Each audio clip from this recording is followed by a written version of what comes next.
Buenos días, nosotros somos el equipo de las Malinches y en este proyecto integrador adoptaremos como título Del Tlatoani al Copete, costumbres y tradiciones desde la raíz, nombrando así diversos aspectos culturales, sociales, ideológicos, políticos, jurídicos y educativos, de los cuales hemos estado hablando a lo largo del semestre, con sus relaciones con las diversas situaciones presentadas desde la época prehispánica, su conquista, la independencia de México, por decir algunas. Lo prehispánico hace referencia a todo lo que existía en América antes de la llegada de los españoles, como también los voladores de Papantla. El origen de los voladores de Papantla fue porque en el pasado se consideraba una plegaria a una divinidad para que ésta hiciera que cayera lluvia de los cielos para sus cultivos. Cada uno de los voladores es uno de los 4 puntos cardinales. El caporal, el personaje que toca el tambor, y la flauta es el centro de la tierra. Los atuendos hacen referencia al plumaje de las aves. Los listones de colores simbolizan el arco iris que aparece después de la lluvia. Sus orígenes remontan del periodo preclásico. Estas danzas trataron de ser prohibidas por los españoles. En la actualidad se siguen haciendo las representaciones con las mismas intenciones que en el pasado, tal vez no. Los voladores de Papantla se consideran patrimonio cultural inmaterial de la humanidad.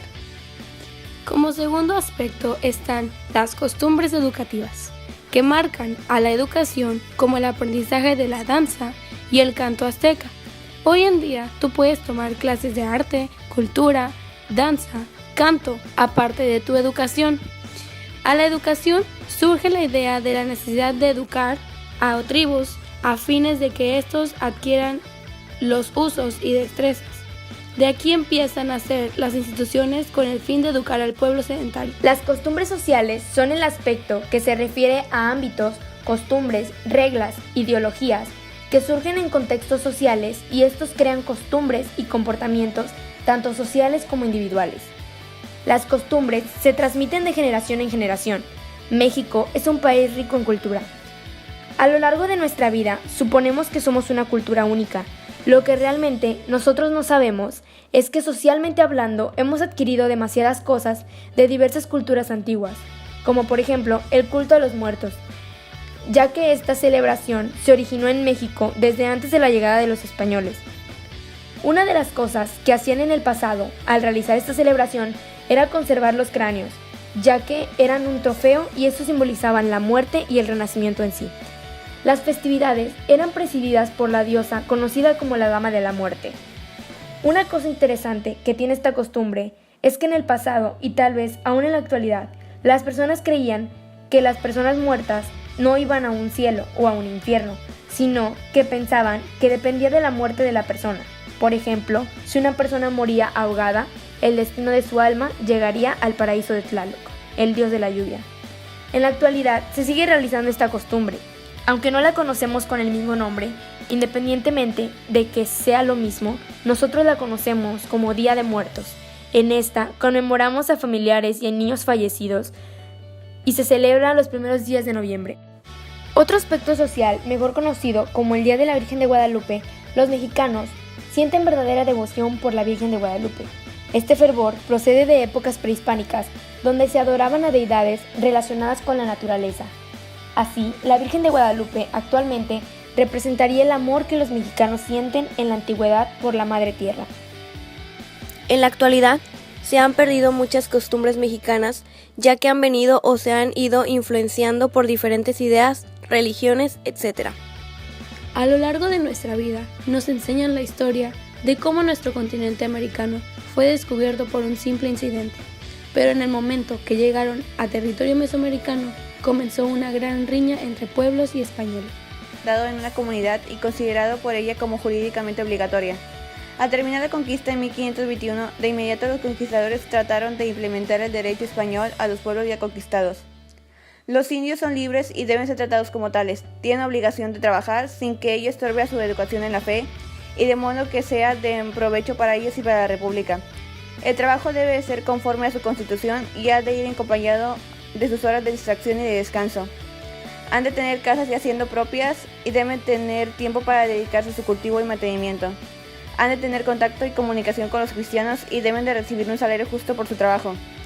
Esto en sí sigue existiendo En la Declaración Universal de los Derechos Humanos se dicta que cada ciudadano tiene derecho a tener trabajo con sus jornadas de 8 horas, cada quien tiene derecho a tener una vivienda propia y tiene derecho a tener una opinión propia acerca de la religión. Ganaderas. La producción y comercialización de metales preciosos fue uno de los elementos centrales que vinculó las economías latinoamericanas con el sistema del mercado mundial a partir de mediados del siglo XVI. Había cambios comerciales y exportaciones que recibían de Europa. Había centros marítimos de relaciones comerciales con América. Se produjo la inflación debido a la elevación notable del nivel de precios con efectos desfavorables para la economía de un país. Un impuesto es un tributo que se paga al Estado para soportar los gastos públicos en la actualidad. En la época prehispánica se puede relacionar cuando hacían sacrificios hacia los emperadores, que en esa época gobernaban los pueblos. Pero en la llegada de los españoles se dejaron los sacrificios, pero también hicieron nuevos impuestos que eran más parecidos a los de hoy en la actualidad. Nuestro continente se vio beneficiado, aunque en su momento fueron cambios un tanto desconcertantes para la gente. Conforme fue pasando el tiempo, estas costumbres se fueron adaptando a la época que se vivía, acoplándose de cierta manera hasta nuestros tiempos. La historia de la conquista de nuestra nación es algo comúnmente mencionado, pero no estudiado tan a fondo como se debería de hacer. Casi todo lo obtenido era despachado de Europa a través de los puertos de Veracruz y Acapulco, parte de una red comercial que llevaba los productos filipinos a América y luego a la península. En la actualidad existe algo parecido a esto. Esta red comercial se llama Tratado de Libre Comercio, en el cual se basa en un acuerdo comercial entre varios países involucrados de diferentes continentes para ampliar el mercado y la distribución de bienes y servicios. La minería era la actividad más importante en la Nueva España. De eso se basaba la riqueza de cada persona y o de cada sociedad. Tal vez la riqueza ya no se basa en cuántas piedras preciosas se tienen en el hogar, pero esta actividad sigue siendo importante en México, ya que en este territorio hay gran abundancia de todo tipo de materiales. Durante la época colonial, la Iglesia Católica fue la institución más poderosa en el sentido de transmitir costumbres y valores culturales. El arte barroco fue un arte muy importante en la época colonial y a pesar de todo el tiempo que ha pasado sigue siendo relevante este arte. Aún siguen existiendo estructuras, monumentos con ese tipo de arte, las cuales se conservan de buena manera. Con esto nos damos cuenta o nos ponemos a pensar de todas las complicaciones que tenían en esos tiempos. Nuestro continente se vio beneficiado, aunque en su momento fueron cambios radicales para la gente. Conforme fue pasando el tiempo, estas costumbres se fueron adaptando a la época que se vivía, a tal grado de que en este entonces las sentimos como nuestras. A pesar de haber perdido gran parte de patrimonio cultural, adquirimos multiculturalidad. Haremos referencia a los mayores logros de la independencia, ya que esta marcó una pauta importantísima para nosotros como nación independiente. Todos lucharon por una misma razón y no descansaron hasta obtenerlo. En el momento en el que se sintieron más débiles y a punto de dejarlo todo, recordaron que lo que nos une es nuestra nación. Como aspectos políticos tenemos: se formará un ejército protector que se denominará de las 3 garantías y que se sacrificará del primer al último de sus individuos, antes que sufrir la ligera infracción de ellas, dijo Iturbide en 1821. En la actualidad sigue existiendo las 3 garantías y esto se sigue respetando: el respetar y cuidar a los individuos y nuestras instituciones de seguridad pública.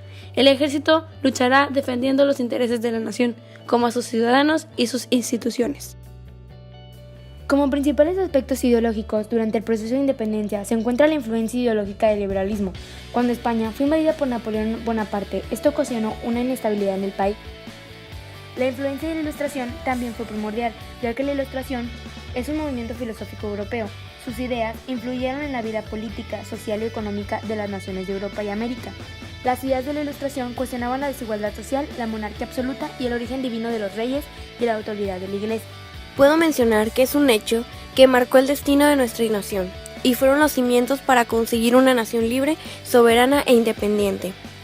El legado de los héroes que lucharon por nuestra patria es otro de los puntos a destacar en esta conclusión. Son merecedores de un gran respeto y deberán ser recordados por siempre. La independencia de México forjó el presente que ahora tenemos. Quizá no sea perfecto, pero sí es aceptable. Hemos concluido con el proyecto integrador tomando como referencia a partir de la etapa 1 a la 4 de los proyectos elaborados alrededor del semestre. Y por nuestra parte ha sido todo. Gracias.